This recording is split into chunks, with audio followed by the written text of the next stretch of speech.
Voilà, c'est une joie de vous retrouver à cette occasion du premier samedi du mois d'octobre, le mois consacré au rosaire. Et donc à cette occasion, il m'a semblé intéressant de découvrir ou de redécouvrir ou d'approfondir le message de Fatima. Souvent, on connaît ce message par le prisme de la consécration du monde au cœur immaculé de Marie qu'a fait Saint Jean-Paul II. On connaît plus ou moins les circonstances, mais pas forcément, je dirais, tous les aspects de ce message de Fatima. Puisqu'il y a plusieurs phases. La première phase se situe avant les apparitions de la Vierge Marie, avec les apparitions de l'ange de la paix, l'ange du Portugal.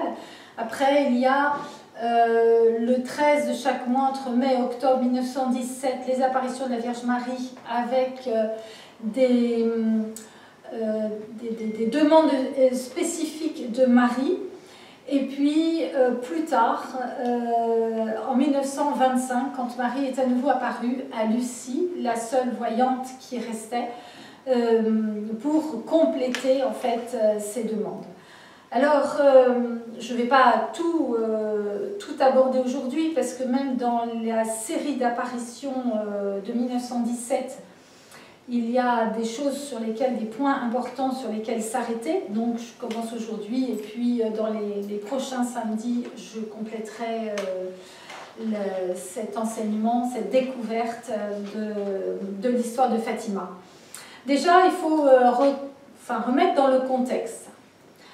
1917, donc c'est la période où la Russie, qui était imprégnée du christianisme pendant des siècles, sombre dans un régime révolutionnaire. C'est la révolution, et donc la Russie devient totalement hostile à la religion, comme nous le savons.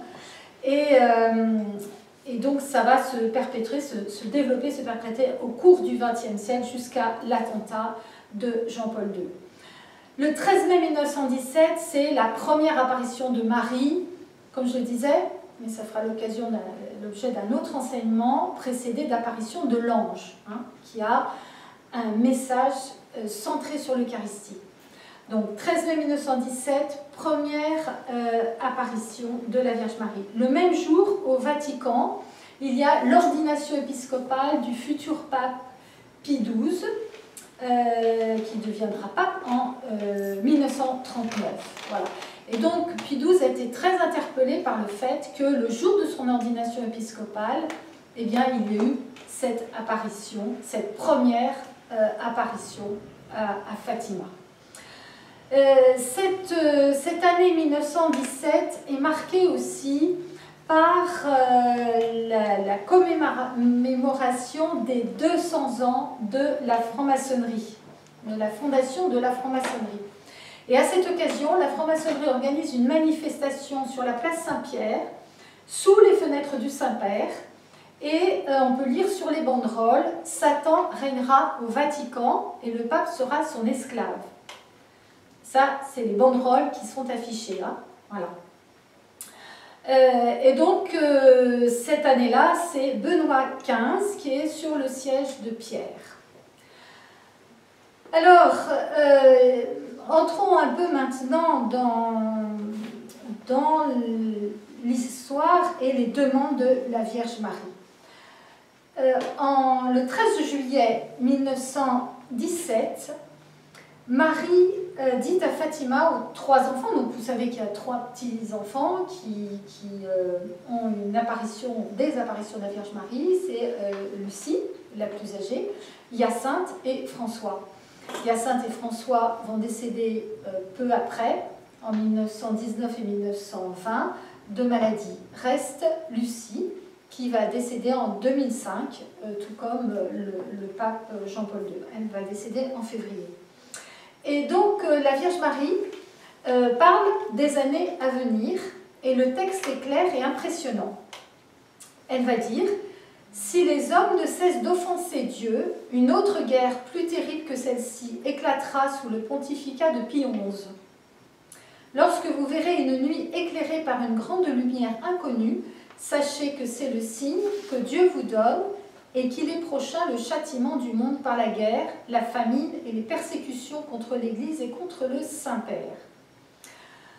Alors, pour éviter tout cela, la guerre, la famine, les persécutions, etc., elle ajoute « Je viendrai demander la consécration de la Russie à mon cœur immaculé et la communion réparatrice des premiers samedis du mois. » Je voudrais aujourd'hui m'arrêter sur ce passage-là, hein, parce que la consécration du monde, on en a entendu, je ferai un enseignement spécifique là-dessus, mais là, je voudrais qu'on s'arrête puisqu'on commence aujourd'hui, ce premier samedi du mois, cette vénération de la Vierge Marie.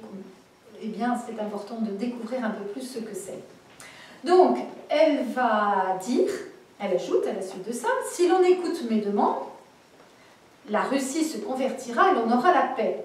Sinon, elle répandra ses erreurs dans le monde, provoquant des guerres et des persécutions contre l'Église. Les bons seront martyrisés, le Saint-Père aura beaucoup à souffrir, plusieurs nations seront anéanties. » Et elle termine par un message d'espérance. « À la fin, mon cœur immaculé triomphera. » Il y a donc deux demandes, hein, deux conditions au triomphe du cœur immaculé de Marie. Hein, c'est l'instauration de la paix dans le monde, la paix qui a son origine non dans les compromis plus ou moins égoïstes et changeants des hommes, mais dans l'amour et la vérité de Dieu. Et puis l'éloignement des malheurs qui approchent et qui déjà sont sur nous. Alors, ce que nous voyons, les guerres, tous les problèmes que nous voyons actuellement, je trouve que le message de Fatima, justement, donne des éclairages sur la situation que nous traversons actuellement. Donc, il y a deux demandes, il y a deux conditions hein, qui ont le même but, le même objectif et qui se complètent l'une et l'autre. Alors, donc, comme je disais, Jacinthe et François décèdent dans les années qui suivent, et puis Lucie rentre au couvent. Et en 1925, le 10 décembre de cette année-là, Lucie voit la Vierge Marie qui lui apparaît dans sa cellule, puisqu'elle est rentrée dans une congrégation religieuse, et la Vierge Marie lui montre son cœur. Et auprès d'elle, il y a l'enfant Jésus. Ça aussi, souvent, on ignore complètement que l'enfant Jésus accompagne la Vierge Marie dans cette apparition. Et à ce moment-là, c'est l'enfant Jésus qui s'adresse à Lucie et qui lui dit « Considère ma fille, mon cœur, entouré de ses épines, dont les hommes ingrats le percent à chaque instant. » Pardon, j'ai oublié avant. « Aie pitié de ce très doux cœur, sans cesse martyrisé à cause de l'ingratitude des hommes. » Ça, c'est l'enfant Jésus qui le dit à Lucie à propos du cœur de Marie. Et donc Marie ajoute « Considère mon cœur entouré de ses épines, dont les hommes ingrats le percent à chaque instant par leurs blasphèmes et leurs ingratitudes. Toi, du moins, tâche de me consoler et annonce que je promets d'assister à l'heure de la mort, des grâces nécessaires au salut, tous ceux qui, le premier samedi de 5 mois consécutifs, se seront confessés, auront communié, récité le chapelet et m'auront tenu compagnie pendant un quart d'heure en méditant les mystères du rosaire afin de me faire amende honorable. » Alors, voilà, donc voilà une demande de Marie et de l'enfant Jésus en 1925. Et donc quelques années plus tard, eh bien, le confesseur de Lucie lui demande des précisions par rapport à ça. Et Lucie va dire « Le bon Dieu promet de mettre fin à la persécution en Russie si le Saint-Père daigne faire et ordonne aux évêques du monde catholique de faire également un acte solennel et public de réparation et de consécration de la Russie au Saint-Cœur de Jésus de Marie. Et si sa sainteté promet, au moyen de la fin de cette persécution, d'approuver, de recommander la pratique de la dévotion réparatrice des premiers samedis. » Donc il y a bien deux choses, hein. Il y a la consécration du monde, en précisant la Russie, et il y a la dévotion du premier samedi de chaque mois, 5 mois de suite. Alors, quel est le but de cette pratique finalement et pourquoi? Eh bien, nous voyons qu'il y a deux soucis de la Vierge Marie. C'est le salut du monde, la fin des malheurs vers lesquels il court, malheurs à l'échelle de la planète. Et puis, c'est le salut aussi de chacun, individuel, personnel. Le moyen, eh bien, c'est cette dévotion réparatrice des premiers samedis du mois. Alors, une dévotion de réparation, qu'est-ce que ça peut vouloir dire? Pourquoi réparer? Qu'est-ce que c'est? Alors, nous avons bien dans notre vie quotidienne, quand on casse quelque chose, eh ben, il faut le réparer. Hein. Quand on casse la voiture, il faut la réparer. Quand on casse un objet, il faut réparer. Et donc, il y a ce désir de la Vierge Marie de faire prendre conscience à la fois de notre péché personnel et du péché du monde, qui a donc besoin de réparer cette situation pour apporter la paix. Et donc, c'est un des moyens, la réparation. La réparation, c'est réparer donc, les offenses, réparer tout ce qui était outragé. Alors, du coup, cette démarche implique eh bien, l'amour, la compassion, le désir et la volonté de consoler, de compenser selon la nature des outrages et à la mesure des outrages. L'amour appelle l'amour, donc c'est une réparation, pas d'amour, c'est par amour, c'est pas une réparation par légalisme, obligation, ou je sais pas quoi, parce qu'il faut le faire, parce que ça a été demandé. C'est véritablement une démarche qui vient du cœur, c'est une démarche qui se fait par amour. Hein. C'est une réparation d'amour. Voilà. C'est donc l'amour, l'adoration, hein. C'est un amour d'action de grâce. Hein. C'est de se mettre à la place de celui qui aime.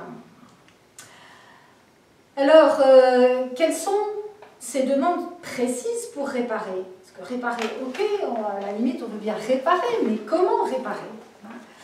Alors, comment réparer? Par des engagements concrets que la Vierge Marie demande: la confession, la communion, le chapelet, la méditation des mystères du rosaire. Voilà, lui tenir compagnie, c'est ce qu'elle demande, hein, me tenir compagnie pendant un quart d'heure en méditant les mystères du rosaire, afin de me faire amende honorable. Bon, 15 minutes en sa compagnie, en méditant les mystères du rosaire. Qu'est-ce que c'est? C'est les mystères de la vie du Christ. Donc, c'est méditer ces mystères, s'en imprégner, pour se laisser transformer, approfondir la vie de Jésus. La Vierge Marie, elle n'a qu'une idée, c'est de nous conduire au cœur de Jésus, où ne sont qu'amour et miséricorde. Et alors, comment nous conduire? Comme elle est une éducatrice, elle est une maman qui nous enfante, elle est une éducatrice qui nous aide à grandir dans la foi, et pour cela, eh bien, elle nous donne des moyens. Le fait d'approfondir les mystères du rosaire, c'est quoi? C'est approfondir aussi la parole de Dieu, s'imprégner de la parole de Dieu, qui va nous façonner et qui va nous permettre d'être de plus en plus ressemblants. C'est beaucoup dire, parce que je ne pense pas qu'on puisse un jour ressembler à ce point à Jésus, mais s'approcher pour être transformé, transfiguré par le Christ. Donc 15 minutes, c'est donc méditer ces mystères du rosaire, c'est penser aussi à elle dans ces mystères qu'elle a vécus. Hein. En pensant à ces mystères, c'est aussi avoir une compassion dans le cœur. Hein. Voilà, c'est vivre la compassion de Marie, être en compassion avec elle aussi par rapport à toutes les offenses qu'elle endure de la part des pécheurs. Voilà, alors 5 samedis, on pourrait se dire, mais pourquoi, pourquoi 5 hein, oui, pourquoi 5 hein, bon. Alors on va essayer de comprendre pourquoi. D'abord, il faut revenir à ce que l'enfant Jésus dit. Il lui dit « Aie pitié de ce très doux cœur sans cesse martyrisé à cause de l'ingratitude des hommes. » Donc là, on a déjà une piste. Il faut savoir que cette apparition a lieu dans le secret de la cellule de Sœur Lucie. Ça ne se passe pas dans une grande église, ça ne se passe pas dans un lieu ouvert, public, comme ont eu lieu les autres apparitions qui étaient à l'extérieur et qui ont drainé une grande foule. Là, ça se passe dans la cellule de la sœur. Bon, donc, on comprend qu'il y a des péchés particuliers qu'il est important de réparer. Et effectivement, Lucie a précisé qu'il y avait 5 espèces d'offenses qui blessaient profondément le cœur de Marie et qu'il fallait donc à nous réparer. Il y a des blasphèmes contre son immaculée conception. Des blasphèmes contre son immaculée conception. Des blasphèmes contre sa virginité.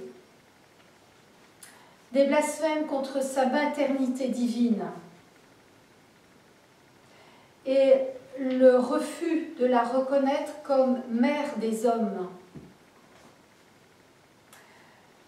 Puisque c'est notre maman, elle nous a reçus au pied de la croix quand Jésus a dit à Marie, en parlant de Saint Jean, « Voici ton fils ».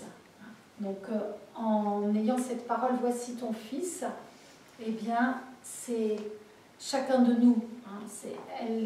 Elle nous a considérés, elle nous a pris elle-même comme ses enfants. Nous sommes ses enfants et elle nous porte dans son cœur comme ses enfants.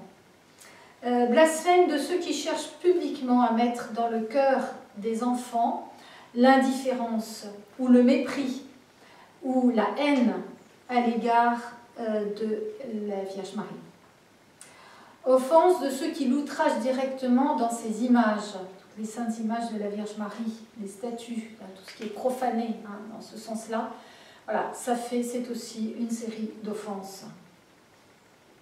Donc, 5 types d'offenses, 5 samedis.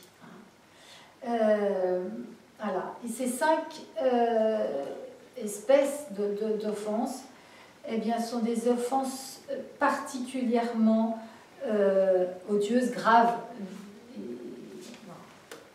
Et donc, il faut réparer. Voilà. Alors, on peut d'ailleurs penser que ce n'est pas la première fois que le ciel demande de réparer des offenses. On pense aussi, bien sûr, au message de Parémonial et du cœur de Jésus. Alors, quelle signification, quelle importance pouvons-nous apporter à cette dévotion? Eh bien, d'abord, elle nous rappelle avec insistance la transcendance de Dieu, la réalité du péché qui est dans le monde. Elle nous rappelle aussi la place et le rôle de la Vierge Marie, son importance dans le cœur de Dieu et dans l'économie de la rédemption. Elle a une vraie place. Et en même temps, eh bien, son cœur immaculé est un chemin, c'est un refuge, comme elle le dira dans un autre message, un chemin vers Jésus, c'est un chemin de guérison aussi. Et voilà, donc c'est déjà un autre point que nous rappelle cette demande et cette dévotion. Voilà, donc d'où à la fois des offenses directement dirigées contre elle, et puis en même temps la puissance de ce cœur douloureux et immaculé. Cette dévotion nous permet de comprendre aussi l'importance de notre amour pour Dieu et pour la Vierge Marie, de cultiver cet amour de Dieu, d'en être toujours conscient et de ne pas arrêter de toujours progresser dans cette conscience de l'amour de Dieu pour nous et pour la Vierge Marie.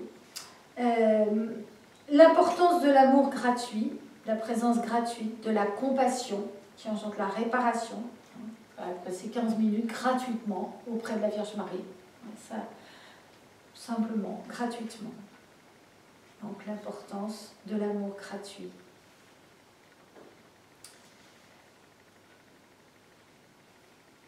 L'importance aussi que le ciel accorde aux saintes images, aux statues, toutes les représentations. L'importance de la pénitence, de la prière pour la conversion des pécheurs et en réparation des offenses. L'importance enfin de l'enfant, du cœur de l'enfant, de l'éducation des enfants. C'est quand même l'enfant Jésus qui est venu plaider pour sa mère. Et voilà, l'importance d'éduquer, d'ouvrir l'enfant à cette grâce de la prière, à la grâce de la Vierge Marie dans notre vie qui nous conduit à Jésus, de sa vocation maternelle aussi, d'éducatrice. Et elle va dire aussi, Marie, déjà le 13 mai 1917, elle avait dit « Voulez-vous souffrir pour obtenir la conversion des pécheurs, pour réparer les blasphèmes, ainsi que toutes les offenses faites au cœur immaculé de Marie ?» Et le 13 juin, elle avait dit « Jésus veut établir dans le monde la dévotion à mon cœur immaculé. » Et son cœur, à ce moment-là, est couronné d'épines. Elle demande aux enfants de se sacrifier pour la conversion des pécheurs. Et alors, eux, comme on peut le voir d'ailleurs dans d'autres apparitions mariales dans le monde, les enfants, c'est toujours en général que des enfants qui bénéficient de ces apparitions. Ils sont tellement plongés dans l'amour du ciel, ils ont une ardeur immédiatement à rendre cet amour, à vivre de cet amour, de façon spontanée, offerte, libre. Et donc, les petits-enfants de Fatima, Lucie, Jacinthe et François, ils ont tellement compris ce message qu'ils ont ils veulent prier pour la conversion des pécheurs. Mon Dieu, que deviendront les pécheurs? On va dire, c'est Saint Dominique qui dit cette prière, mais eux-mêmes, ils portent ça en eux. Que vont devenir les pécheurs? Donc la conversion des pécheurs. Du coup, ils choisissent des moyens extrêmement, je dirais, violents pour leur âge, pour réparer, pour s'offrir, pour offrir leur souffrance. Avec un silice, avec des cordes très, très serrées, etc., dormant avec, enfin s'égratignant la peau, etc. Et la Vierge Marie va les reprendre en leur disant qu'il est inutile de choisir des objets qui font faire souffrir et que déjà, dans chacune de nos journées, de leur journée, mais du coup c'est un enseignement pour nous aussi, nous avons suffisamment de tribulations, de souffrances, de difficultés, qu'on n'a pas besoin d'en rajouter, mais déjà de se servir de celles-là pour les offrir en réparation pour la conversion des pécheurs.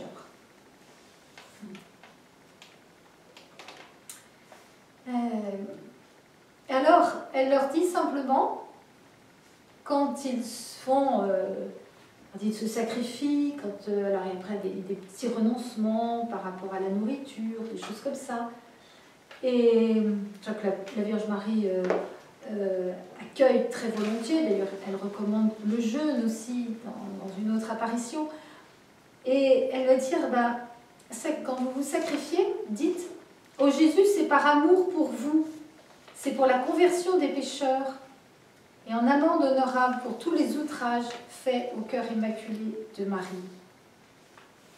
Voilà, alors on ne pense pas forcément à faire cette prière d'offrande, de dire voilà, c'est par amour pour vous, c'est pour la conversion des pécheurs. Et en réparation pour tous les outrages faits au cœur immaculé de Marie. C'est vrai qu'on a souvent dans nos journées petites tribulations qui sont pas compliquées d'offrir, tout simplement en réparation. Voilà, rapidement, en quelques mots, ce qu'on peut dire, ce que l'on peut dire par rapport à cette dévotion réparatrice.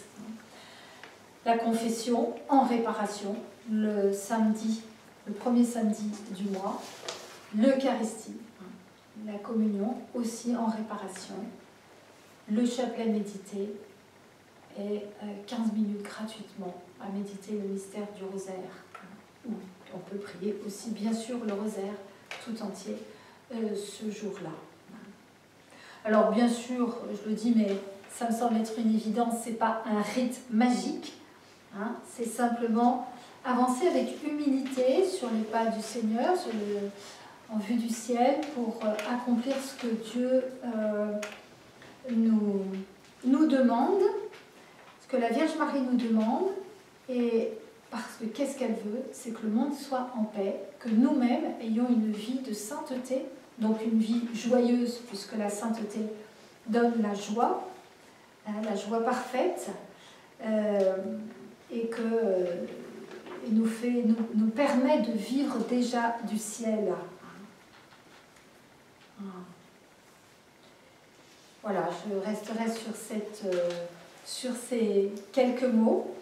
Demandons à Marie, en ce premier samedi du mois, eh bien, de nous donner cette grâce de comprendre en profondeur ce message de Fatima pour le mettre en pratique dans nos vies et de nous permettre d'avancer avec elle vers le cœur de Jésus pour bien l'honorer, le servir, le glorifier. Alléluia!